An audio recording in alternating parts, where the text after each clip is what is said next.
بسم اللہ الرحمن الرحیم۔ حضرت نوح علیہ السلام کا واقعہ۔ حضرت نوح کا تذکرہ قرآن مجید میں بہت جگہ آیا ہے۔ حضرت آدم کی اولاد دنیا میں خوب بڑھی، آہستہ آہستہ یہ خدا کو بھولتے گئے جس نے انہیں پیدا کیا تھا اور جو ان کا پالنے والا ہے، اور شیطان کے بہکائے میں آنے لگے جس نے حضرت آدم علیہ السلام کو جنت سے نکلوا دیا تھا۔ شیطان کے بہکائے میں آ کر وہ لوگ بتوں اور آگ، سورج وغیرہ کو پوجنے لگے اور ایک خدا کے بجائے مٹی اور پتھر کے بہت سے خدا بنا لیے۔ اپنے ہاتھ سے اپنا خدا بناتے اور پھر ان سے مانگتے، حالانکہ یہ مٹی اور پتھر کے لیے بھی کچھ نہ کر سکتے تھے۔ ان کے لیے کیا کرتے؟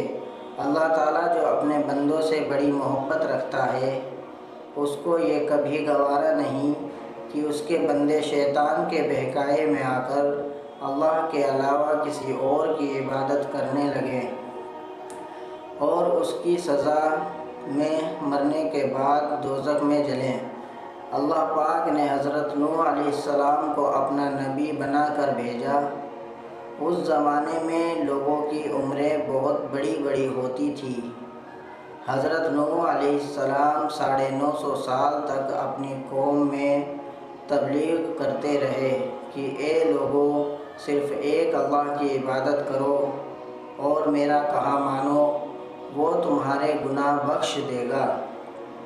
لیکن لوگوں نے حضرت نوح علیہ السلام کی باتوں کو نہ مانا اور اپنے کانوں میں انگلیاں ڈال لی اور کپڑے اوڑھ لیے تاکہ حضرت نوح علیہ السلام کی آواز کانوں تک نہ پہنچے۔ ایسا ہی ہے دوستو، جب حضرت نوح علیہ السلام انہیں ایمان کی دعوت دیتے تھے تو وہ اپنے کان انگلیوں سے بند کر لیا کرتے تھے۔ حضرت نوح علیہ السلام نے ہمت نہ ہاری، وہ برابر سمجھاتے رہے اور کہتے رہے، اے لوگو، اللہ سے معافی مانگو، وہ بڑا معاف کرنے والا ہے۔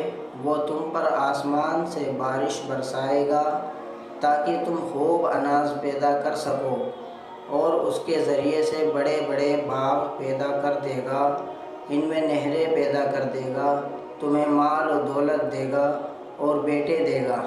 تمہیں کیا ہو گیا ہے کہ تم خدا کو نہیں مانتے، حالانکہ ان سے آسمان بنائے، چاند اور سورج بنائے، اس نے تم کو مٹی سے پیدا کیا اور پھر اسی مٹی میں ایک دن تم مل جاؤ گے، اور پھر قیامت کے دن اسی مٹی سے تم کو دوبارہ زندہ کرے گا۔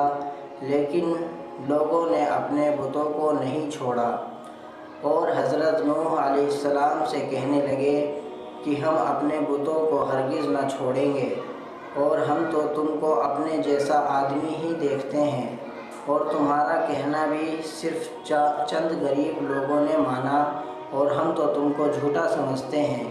حضرت نوح علیہ السلام نے کہا کہ اے میری قوم، میں تم کو جو نصیحت کرتا ہوں اس کے بدلے میں تم سے کوئی مال و دولت نہیں چاہتا، اور جو غریب آدمی مسلمان ہوئے ہیں اور اللہ پر ایمان لائے ہیں، ان کو میں اپنے پاس سے تمہارے کہنے سے نکالوں گا نہیں۔ اگر میں ان کو اپنے پاس سے نکال دوں تو خدا کے عذاب سے مجھے کون بچائے گا؟ اگر میں ایسا کروں گا تو بہت ناانصاف ہو جاؤں گا۔ ان کی قوم کے لوگوں نے کہا، اے نوح، ہم نے جھگڑا بہت کر لیا، اگر تم سچے ہو تو جس عذاب سے تم ہم کو ڈراتے ہو وہ لے آؤ۔ حضرت نوح علیہ السلام نے کہا کہ جب اللہ پاک چاہیں گے عذاب لے آئیں گے۔ اللہ تعالیٰ نے حضرت نوح علیہ السلام کو وحی کے ذریعے سے حکم بھیجا کہ تمہاری قوم میں جو لوگ ایمان لا چکے ہیں ان کے علاوہ اور کوئی ایمان نہ لائے گا۔ تم غم نہ کرو، ایک کشتی بناؤ۔ حضرت نوح علیہ السلام نے خدا کے حکم کے مطابق کشتی بنانی شروع کی، تو جب ان کی قوم کے سردار ان کے پاس سے گزرتے تو ان کا مذاق اڑاتے۔ حضرت نوح علیہ السلام ان کے مذاق کے جواب میں کہتے کہ آج مذاق کر لو، کل جب تمہارے اوپر عذاب آئے گا تو اس وقت ہم تمہارا مذاق اڑائیں گے۔ آخر اللہ تعالیٰ کا عذاب اس کے وعدے کے مطابق آیا۔ زمین سے پانی نکلنا شروع ہوا اور آسمان سے بارش آنی شروع ہوئی۔ اللہ تعالیٰ نے حضرت نوح علیہ السلام کو حکم دیا کہ سب جانوروں کا ایک ایک جوڑا کشتی میں سوار کر لو، اور جو لوگ تمہارے اوپر ایمان لائے ہیں یعنی مسلمان ہو گئے ہیں ان کو سوار کر لو۔ حضرت نوح علیہ السلام نے اس کشتی میں سوار ہونے والوں سے کہا کہ اللہ تعالیٰ کا نام لے کر اس کشتی میں سوار ہو جاؤ کہ اس کا چلنا اور ٹھہرنا اسی کے ہاتھ میں ہے۔ اللہ تعالیٰ بڑا بخشنے والا مہربان ہے۔ کشتی ان سب کو لے کر لہروں میں چلنے لگی تو اس وقت حضرت نوح علیہ السلام نے اپنے بیٹے سے کہا، اے بیٹا، ہمارے ساتھ سوار ہو جاؤ اور کافروں کے ساتھ مت ہو۔ اس نے کہا، میں کسی پہاڑ پر چڑھ جاؤں گا اور وہ پانی سے بچا لے گا۔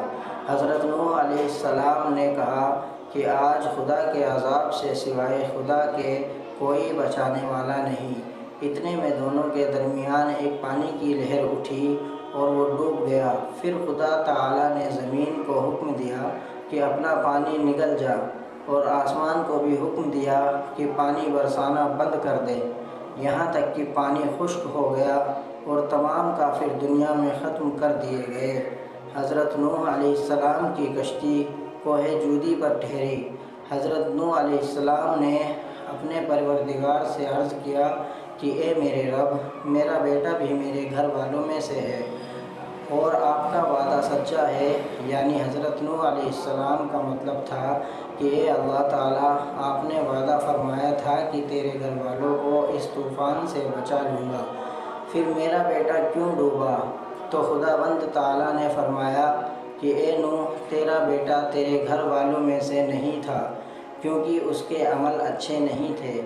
میں تجھ کو نصیحت کرتا ہوں کہ ایسی بات نہ کر جو تیرے علم میں نہیں، اس لیے کہ کنعان اللہ کے علم میں کافر تھا اور یہ بات نوح علیہ السلام کے علم میں نہ تھی۔ حضرت نوح علیہ السلام نے اللہ پاک سے توبہ کی اور اپنے کہنے کی معافی چاہی۔ اللہ پاک نے ان کو معاف کر دیا اور حکم دیا کہ اے نوح، ہماری طرف سے سلامتی اور برکتوں کے ساتھ اتر۔ اس کے بعد حضرت نوح علیہ السلام کی امت سے دنیا بسی اور آہستہ آہستہ ان کے بال بچے آباد ہوتے گئے۔ یہ سب لوگ خدا تعالیٰ کی اطاعت کرتے رہے۔ زمانہ گزرتا گیا اور آہستہ آہستہ شیطان نے پھر بہکانا شروع کر دیا، تو یہ لوگ خداوند تعالیٰ کو بھولنے لگے۔ دوستو، حضرت نوح علیہ السلام جو اللہ تعالیٰ کے اتنے بڑے پیغمبر تھے، اپنے بیٹے کو اس کے برے کاموں کی وجہ سے اللہ تعالیٰ کے عذاب سے نہ بچا سکے۔ اس طرح اگر ہمارے ماں باپ اللہ کے کتنے ہی ولی کیوں نہ ہو، اگر ہمارے عمل اچھے نہ ہوں تو وہ ہم کو اللہ تعالیٰ کے عذاب سے نہ بچا سکیں گے۔ ہم کو اپنے بزرگوں کے نیک عمل کا سہارا نہیں لینا چاہیے، بلکہ اللہ تعالیٰ اور اس کے رسول صلی اللہ علیہ وسلم کے بتائے ہوئے کاموں پر عمل کر کے نیک بننا چاہیے۔